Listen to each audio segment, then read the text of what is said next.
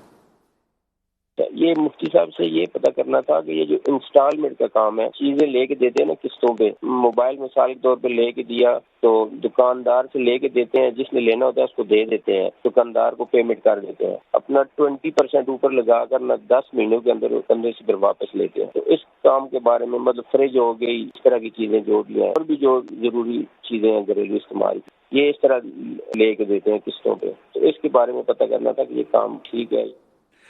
یہ لے کے دیتے ہیں کیا مطلب ہے؟ اس سے اصل میں ایک تو بزنس چل رہا ہے ہمارا، دکانوں پر آؤٹ لیٹس بنائے ہوئے لوگوں نے اپنے، اور وہ وہاں پہ آپ جو بھی چیز خریدتے ہیں تو 2 آپشن ہوتے ہیں، چاہے تو کیش پہ خرید لیں، چاہے تو آپ ادھار پہ قسطوں پہ لے لیں۔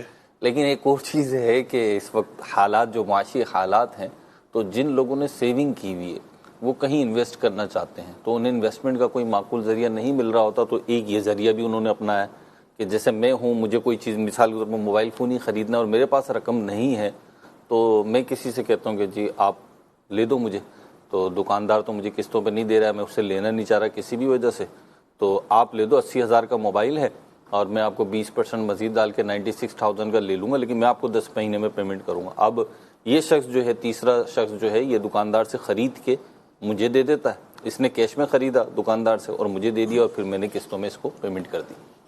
یہ طریقہ کار ٹھیک ہے اگر کوئی غیر شرعی خرابی خارجی طور پر نہیں پائی جاتی، تو بنیادی طور پر تو اسے عقد مرابحہ کہتے ہیں، کہ ایک شخص جو ہے وہ کوئی چیز خریدتا ہے، اپنی لاگت شو کرتا ہے، مجھے اتنے کی پڑ رہی ہے، میں اتنے کی رکھ کے آپ کو بیچ دوں گا، تقاضے پورے کرے، پہلے وہ خریداری کرے تھرڈ پارٹی سے اپنے لیے، اپنی ملکیت میں چیز آ جائے گی اس کی، پھر اپنا قبضہ لے۔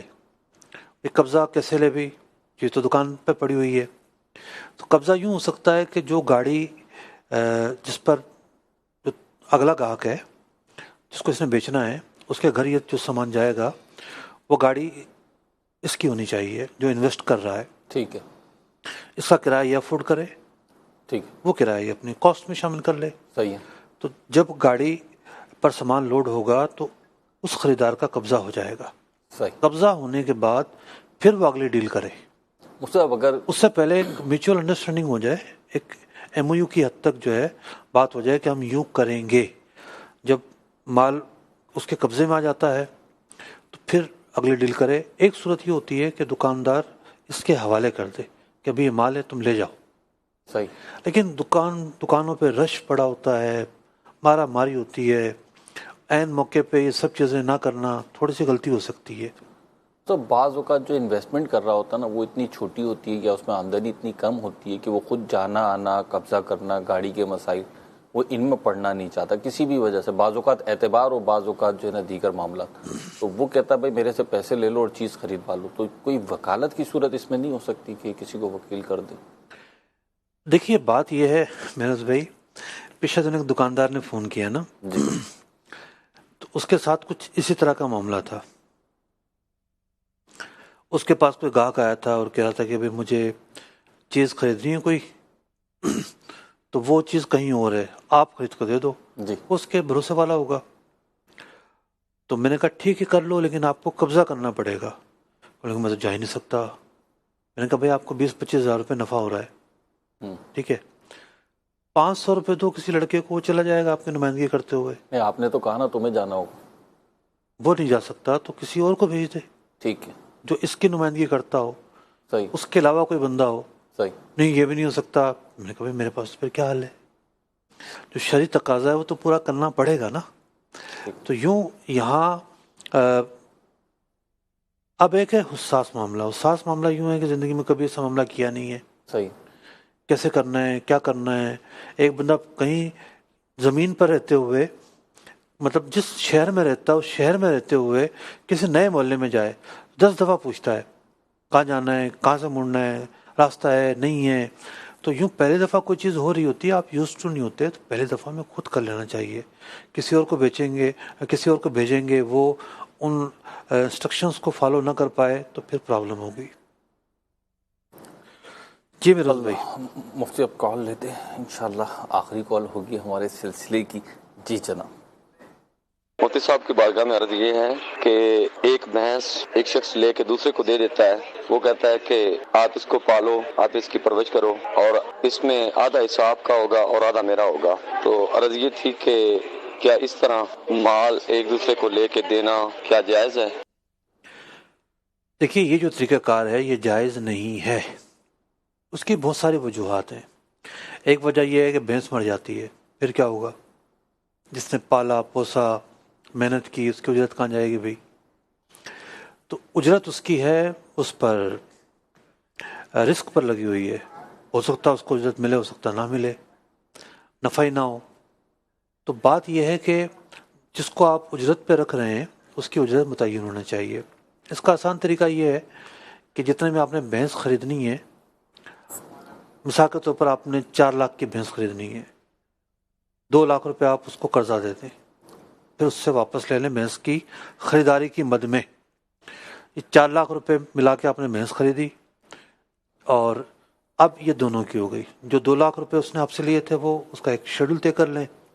تو اس طریقہ کار سے بھینس جو ہے آپ دونوں کی ہو جائے گی، دونوں کی پراپرٹی ہے، اس کے ایکسپنس دونوں برداشت کریں، اور اس کے جو منافع اور بینیفٹس ہوں گے، یہ اگر بچہ دیتی ہے دونوں کی ملکیت میں ہوگا، یہ اگر بکتی ہے اور مہنگی بکتی ہے نفع ہوتا ہے تو دونوں اس میں پارٹنر ہوں گے. تو یوں اس طریقہ کار کو اختیار کر کے یہ کام کیا جا سکتا ہے. اگر کسی صورت میں جیسے اندرون سندھ میں غیر مسلم بہت زیادہ ہیں، ہاری وغیرہ کافی مقدار میں ہوتے ہیں، ان کے ساتھ اگر کوئی یہ معاملہ کر رہا ہے تو پھر جس طرح ہوتا ہے اس طرح بھی جائز ہے، کیونکہ قد فاصلہ میں یہ حکم ہے کہ اگر غیر مسلم سے کیے جائیں تو وہ احکام نہیں ہوتے جو ایک مسلمان کے ساتھ کرنے کے ہوتے ہیں.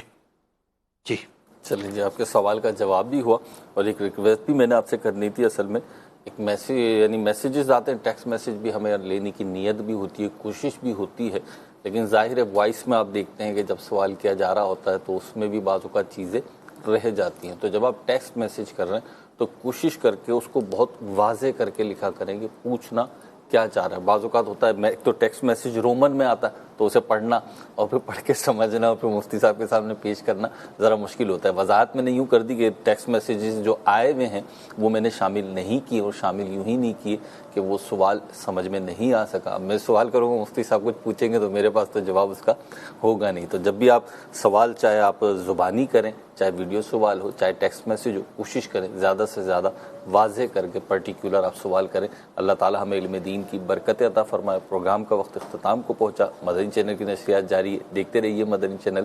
صلو علی الحبیب صلی اللہ علی محمد صلی اللہ علیہ وسلم. احکام تجارت، احکام تجارت.